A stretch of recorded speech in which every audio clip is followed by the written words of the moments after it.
شروع اللہ کے بابرکت نام سے جو بڑا مہربان نہایت رحم کرنے والا ہے۔ اگر عورتیں اپنے گھروں میں قرآن پاک کی یہ ایک صورت 41 بار پڑھ لیں تو ان کی اولاد کبھی کسی بری عادت میں مبتلا نہ ہوگی، ہر طرح کی شیطانی طاقتوں سے محفوظ رہے گی اور ماں باپ کے لیے خوشحالیاں لاتی رہے گی، ماں باپ کا نام روشن کرتی رہے گی اور ایسے گھروں میں ہمیشہ کے لیے خوشحالی آتی ہے۔ ناظرین کرام، حضرت انس رضی اللہ تعالی عنہ سے روایت ہے کہ نبی کریم صلی اللہ علیہ وسلم نے ارشاد فرمایا کہ 3 ایسے خوش نصیب انسان ہیں جو جنت کے حقدار ہوں گے اور قیامت کے دن اللہ سبحانہ و تعالی کے عرش کے سائے میں ہوں گے۔ 3 ایسے خوش نصیب مرد اور عورتیں ہیں کہ جن کی اولاد، مال اور رزق اللہ سبحانہ و تعالی فرشتوں کے ذمے لگا دیتا ہے، اور یہ ایسی برکت والی مرد اور عورتیں ہیں کہ جن گھروں میں بھی ہوں گے وہاں فقر و فاقہ، تنگ دستیاں، مصیبتیں اور پریشانیاں نہیں آئیں گی، اور وہ گھر جتنا بھی مال خرچ کرے گا اللہ سبحانہ و تعالی انہیں اس کا دگنا عطا فرمائے گا۔ ناظرین، ان 3 خوش نصیب مردوں اور عورتوں کے بارے میں جاننے سے پہلے ایک انتہائی خوبصورت واقعہ بھی سماعت فرما لیجئے، اور یہ واقعہ حضرت امام ابو حنیفہ رحمۃ اللہ علیہ کا ہے کہ ان کے زمانے میں ایک دہریہ ان کے پاس آیا جو اللہ کے وجود کا انکار کرتا تھا اور کہتا تھا کہ میں نہیں مانتا کہ خدا موجود ہے، یہ کائنات طبعی طور پر خود بخود بنی ہے اور خود بخود چل رہی ہے، لوگ پیدا ہو رہے ہیں اور مر رہے ہیں۔ ناظرین، وہ کہتا کہ یہ سب ایک طبعی کارخانہ ہے جبکہ اس کو بنانے والا کوئی بھی نہیں ہے۔ یہ اس کا دعویٰ تھا اور اس کو چیلنج کر رکھا تھا کہ مسلمانوں کا جو سب سے بڑا عالم ہو اس کو میرے مقابلے میں لاؤ تاکہ میں اس سے بحث کروں اور اسے غلط ثابت کروں۔ اس نے کہا کہ لوگ غلطی میں مبتلا ہیں کہ اپنی طاقتوں کو خواہ مخواہ ایک غیبی طاقت کے تابع کر دیتے ہیں جو سارے جہان کو چلا رہی ہے۔ ناظرین محترم، اس زمانے میں سب سے بڑے عالم دین جناب امام ابو حنیفہ رحمۃ اللہ علیہ تھے۔ مہدی نے امام صاحب کے پاس ایک آدمی بھیجا اور پیغام دیا کہ امام صاحب تشریف لے کر آئیں اور اس دہریے سے بحث کریں۔ رات کا وقت تھا کہ رات کو ہی خلیفہ وقت کا دربار لگا ہوتا تھا۔ آدمی نے امام صاحب سے کہا کہ وہ تشریف لے کر جائیں اور اس دہریے سے بحث کریں اور اس کو سمجھا کر سیدھے راستے پر لے کر آئیں۔ چنانچہ آپ رحمۃ اللہ علیہ اس آدمی کے ساتھ روانہ ہوئے۔ بغداد میں ایک بہت بڑا دریا ہے جسے دریائے دجلہ کہتے ہیں، اس کے ایک جانب شاہی محلات تھے جبکہ دوسری جانب شہر تھا۔ امام ابو حنیفہ شہر میں رہتے تھے اور دریا پار کر کے انہیں وہاں جانا پڑتا تھا۔ امام صاحب کافی دیر سے دربار میں پہنچے تو اس دوران دہریے نے اپنا فتنہ برپا کیا ہوا تھا۔ اس نے خلیفہ سے کہا کہ مجھے لگتا ہے کہ امام صاحب نہیں آئیں گے کیونکہ انہیں اندازہ ہو چکا ہے کہ کوئی بہت بڑا فلسفی دربار میں آ کر بیٹھا ہوا ہے اور وہ اس سے نمٹ نہیں سکیں گے، لہٰذا مزید انتظار کرنے کے بجائے تسلیم کر لینا چاہیے کہ میرا فلسفہ ہی سچ ہے اور خدا کا کوئی وجود نہیں ہے۔ اس طرح سے وہ دہریہ دربار میں بیٹھا شیخیاں بھگیر رہا تھا۔ جب رات کے 1 بجے کا وقت ہوا تو امام صاحب دربار میں حاضر ہوئے اور ایک صدا لگانے والے نے آواز دی کہ امام صاحب آ گئے ہیں۔ امام صاحب دربار میں پہنچے تو خلیفہ وقت وہاں موجود تھا، اس کے تمام وزراء بھی اس کے ہمراہ موجود تھے، جبکہ وہ دہریہ بھی وہیں بیٹھا مناظرے سے قبل اپنی کامیابی پر مسکرا رہا تھا۔ امام صاحب کو دیکھتے ہی تمام درباری اٹھ کھڑے ہوئے اور امام صاحب کا استقبال کیا۔ خلیفہ نے پوچھا کہ آپ اتنی دیر سے کیوں تشریف لائے ہیں؟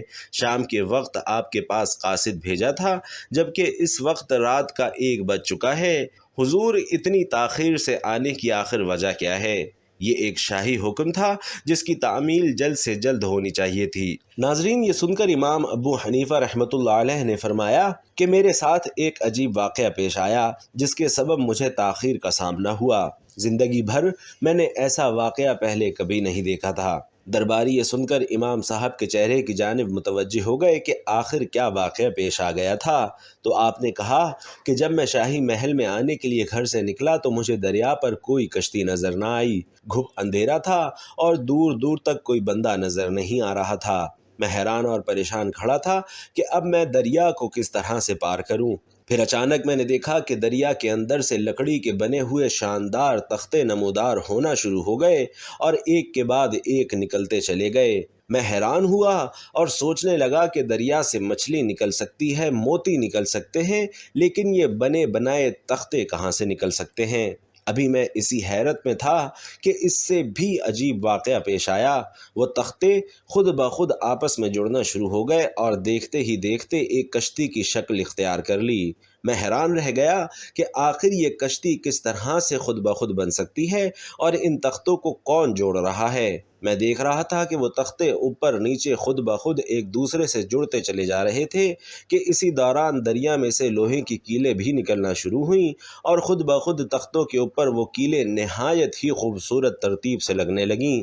میں نے دیکھا کہ تختوں کے درمیان درزیں تھیں جن سے دریا کا پانی اندر داخل ہو سکتا تھا، لیکن اچانک دریا کے اندر سے خود بخود ایک روغن نکلا اور کشتی کے اندر ان درزوں میں خود بخود بھرنا شروع ہو گیا۔ میں یہ سب دیکھ کر شدید حیرت میں مبتلا تھا کہ اتنی دیر میں وہ کشتی خود بخود میری جانب بڑھنے لگی، گویا مجھے اپنے اندر سوار کرنا چاہتی ہو۔ میں اس کشتی کے اندر سوار ہو گیا اور وہ کشتی بغیر ملاح کے مجھے اپنے ساتھ لیے شاہی محلوں کی جانب رواں دواں ہو گئی۔ میں حیران تھا کہ کشتی شاہی محل کے قریب کنارے پر پہنچ گئی اور جھک کر وہاں کھڑی ہو گئی، لہٰذا میں اس کشتی میں سے باہر اترا اور پھر میرے دیکھتے ہی دیکھتے وہ کشتی وہاں سے غائب ہو گئی۔ گھنٹہ بھر پہلے کنارے پر اور گھنٹہ بھر اس کنارے پر یہ سارا معاملہ دیکھتا رہا اور سوچتا رہا کہ آخر یہ سب کیسے ہو رہا ہے، اور اسی وجہ سے میں دیر سے دربار میں پہنچا ہوں اور دیر سے پہنچنے پر میں امیر المومنین سے معافی کا طلبگار ہوں۔ ناظرین، دہریہ جو قریب ہی کھڑا یہ تمام واقعہ سن رہا تھا، بولا کہ امام صاحب، میں نے یہ تو سن رکھا تھا کہ آپ دین اسلام کے بہت بڑے عالم ہیں اور نہایت ہی قابل انسان ہیں، لیکن آپ تو بچوں جیسی باتیں کر رہے ہیں۔ یہ کیسے ممکن ہے کہ پانی میں سے خود بخود تختے نکل آئیں، خود بخود جڑنے لگ جائیں، خود بخود ان پر روغن لگ جائے، وہ کشتی آپ کو لے کر خود ہی دریا پار لے جائے اور خود جھک کر آپ کو نیچے اتار دے؟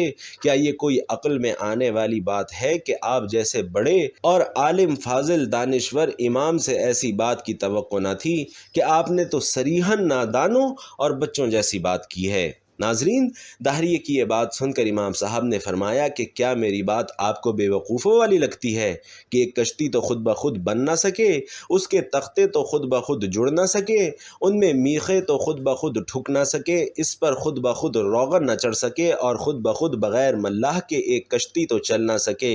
تو آپ خود فرمائیے کہ اتنی بڑی کائنات، جس کی چھت پر آسمان ہے، جس کا فرش زمین کا ہے، جس کی فضا میں لاکھوں پرندے اڑ رہے ہیں، جس کے سمندروں میں لاکھوں جانور تیر رہے ہیں، تو بتائیے کہ یہ تمام کائنات خود بخود کیسے بن گئی اور خود بخود کیسے چل رہی ہے؟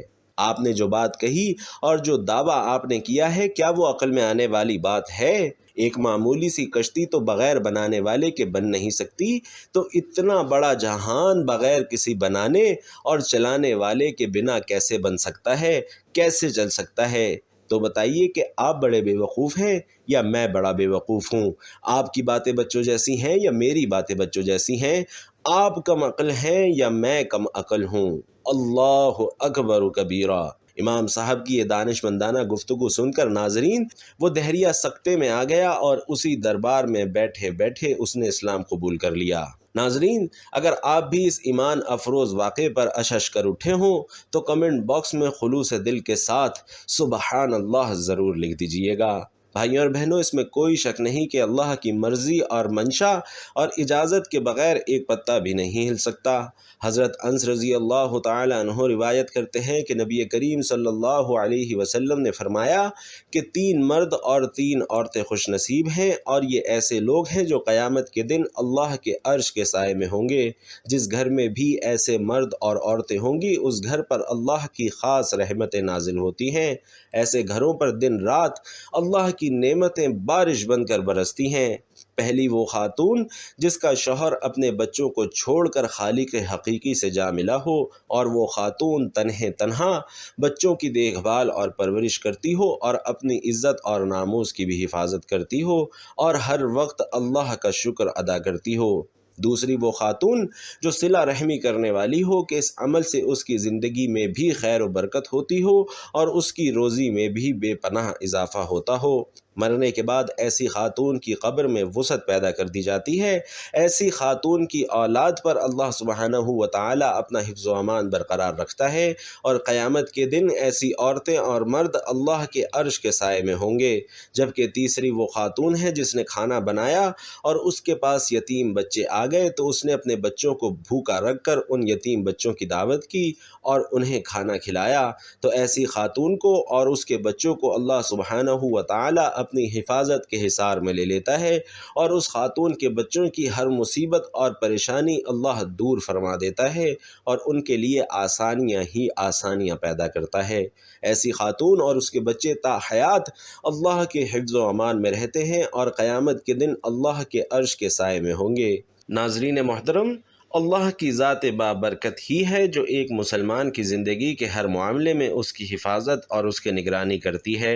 ہر ایک مرد اور عورت شادی کے بعد خانگی معاملات میں مصروف عمل ہو جاتے ہیں۔ جب ایسے شادی شدہ مرد اور خواتین کے ہاں اولاد ہوتی ہے اور وہ خود ماں باپ بنتے ہیں تو انہیں احساس ہوتا ہے کہ اولاد کی بہترین تعلیم و تربیت کتنی بڑی ذمہ داری ہے۔ اولاد کی پرورش کتنا بڑا اور اہم فریضہ ہے، اس کا احساس اسی وقت ہوتا ہے جب انسان خود ماں یا باپ بنتا ہے۔ بچہ ایک ہو یا ایک سے زائد ہوں، ماں باپ ہر وقت اور ہر لمحے ان کی نگرانی نہیں رکھ سکتے۔ بچے کسی لمحے کیا کر رہے ہیں، یہ ایک بہت بڑا مسئلہ ہے جو بعض اوقات انسان کو ڈپریشن تک لے جاتا ہے۔ بچے کیسے دوستوں کے ساتھ اٹھتے بیٹھتے ہیں اور ان کے معمولات کیا ہیں، گھر سے باہر کن لوگوں میں اپنا وقت گزارتے ہیں، تو محترم ناظرین، امام ابو حنیفہ رحمۃ اللہ علیہ کا پورا واقعہ بیان کرنے کا مقصد یہ ہے کہ ایک مسلمان کا یہ ایمان ہے کہ وہ اور اس کی اولاد ہر وقت ہر لمحہ اللہ کے رحم و کرم پر ہیں۔ اللہ ہی ہے جو ہر انسان کے تمام معاملات کو ہر وقت دیکھ رہا ہے اور انسانوں کے لیے کامیابی کے مواقع بنا رہا ہے یا پھر انسانوں کو ان کی غفلت کے سبب ناکامی کی دلدل میں دھکیل رہا ہے۔ لہٰذا جو ماں باپ بچپن سے ہی اپنی اولاد کی تربیت اس طریقے سے کرتے ہیں کہ ان کے دل میں اللہ کا خوف بٹھاتے ہیں، ان کے ذہنوں میں یہ بات بٹھاتے ہیں کہ ہر وقت اور ہر جگہ پر اللہ کی ذات وحدہ لا شریک موجود ہے اور وہ ہم سب کو ہر وقت ہر لمحہ دیکھ رہی ہے کہ ہم اپنا قیمتی وقت کون سی مصروفیت میں گزار رہے ہیں، اور یہ بات اپنے بچوں کے ذہن میں روز اول سے ہی بٹھا دیتے ہیں کہ ہم جو بھی اچھا یا برا کام کرتے ہیں وہ سب کچھ اللہ کے علم میں ہے اور اس سے کچھ بھی پوشیدہ نہیں ہے۔ ہمارا اٹھنا بیٹھنا سونا جاگنا، ہمارا ایک ایک لمحہ ایک ایک عمل اللہ کی نگرانی میں ہے۔ تو جب بچپن سے ہی بچوں کی گھٹی میں یہ بات ڈال دی جائے کہ اللہ ہر وقت ہر جگہ اور ہر لمحے ہمیں دیکھ رہا ہے اور جب بھی کوئی اچھا کام کرتے ہیں تو اللہ پاک ہمیں اس پر اجر دیتا ہے، لیکن جب ہم کوئی برا کام کرتے ہیں تو اللہ ہم سے ناراض ہو جاتا ہے اور اس برے کام کے سبب ہمیں سزا بھی دیتا ہے۔ یقین کیجئے کہ جو ماں باپ اپنی اولاد کی تربیت اس تعلیم پر کرتے ہیں وہ ماں باپ کبھی اپنی اولاد کے سبب رسوا نہیں ہوتے۔ ان کی اولاد ہمیشہ ان کے لیے خوشی اور مسرت اور شادمانی کا سبب بنتی ہے۔ اولاد ایسے ماں باپ کا نام ہمیشہ روشن کرتی ہے اور اس کے ساتھ ساتھ اپنے لیے اور اپنے والدین کے لیے حصول جنت کا بہت بڑا سبب بھی بن جاتی ہے۔ لہٰذا ہر ماں باپ کو چاہیے کہ بچپن سے ہی اولاد کے دل میں اپنا ڈر بٹھانے کے بجائے اللہ رب العالمین کا خوف پیدا کریں، تاکہ آپ کے بچے آپ کی غیر موجودگی میں بھی ہر طرح کے شیطانی وار سے محفوظ رہ سکیں۔ بھائیوں اور بہنوں، زندگی کے ہر معاملے میں قرآن سے بڑی شفا کوئی اور ہو نہیں سکتی۔ عصر حاضر میں ہر شخص طرح طرح کی پریشانیوں کا شکار ہے اور اس کی سب سے بڑی وجہ صرف اور صرف اسلام سے اور قرآن سے دوری ہے۔ آج کے دور میں جدید ترین وسائل اور جدید ترین سہولیات مہیا ہونے کے باوجود ہم ایسے مسائل میں الجھے ہوئے ہیں، ایسے مسائل سے دوچار ہیں کہ جن کا حل دنیاوی اعتبار سے ہمیں نظر ہی نہیں آتا۔